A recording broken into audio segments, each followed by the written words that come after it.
ভারতের তরুণরা রাস্তায় নেমেছে, ছাত্র রাস্তায় নেমেছে। সরকার বলে দিয়েছে এই আন্দোলন জামাতে ইসলামী উস্কায়ে দিয়েছে। আমাদের নিয়ে তাদের এত ভয় কেন? বাংলাদেশ জামাতে ইসলামীকে নিষিদ্ধ করার সকল আয়োজন সম্পন্ন হয়েছিল।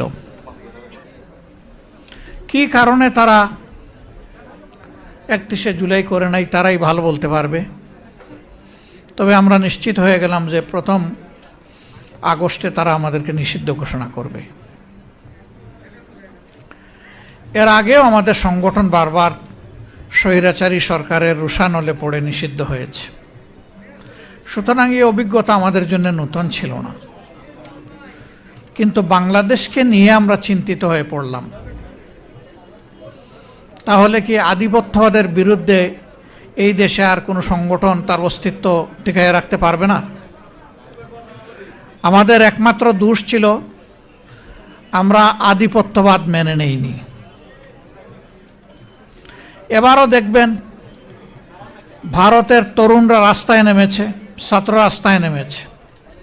সরকার বলে দিয়েছে এই আন্দোলন জামাতে ইসলামী উস্কায়ে দিয়েছে।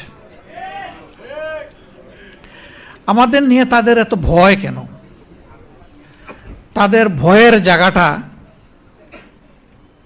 এককালীন একজন প্রতিমন্ত্রী তিনি বলেছিলেন যে বাংলাদেশে এক এক করে সকল রাজনৈতিক দলকেই পকেটে ঢুকিয়ে ফেলেছে একটা দেশ, শুধু একটা দলকে পারে নাই, এই দলের নাম জামাত ইসলামী।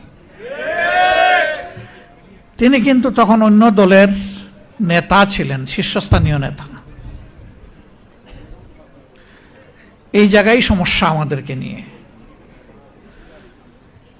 এর আগেই আন্দোলনের প্রতি আমাদের পূর্ণ সমর্থন ছিল,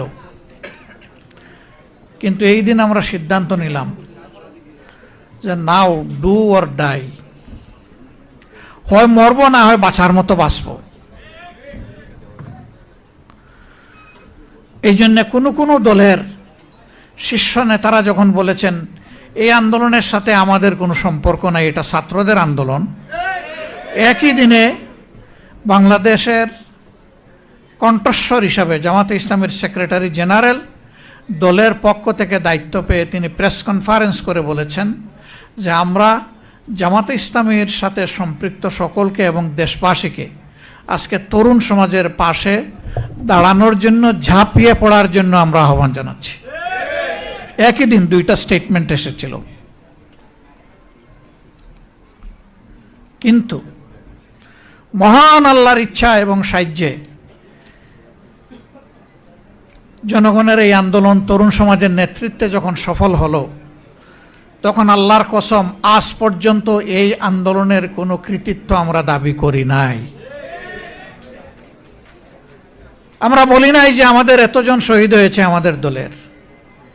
আমরা বলি নাই যে আমাদের দলের কেউ এই আন্দোলনের মাস্টার মাইন্ড ছিলেন।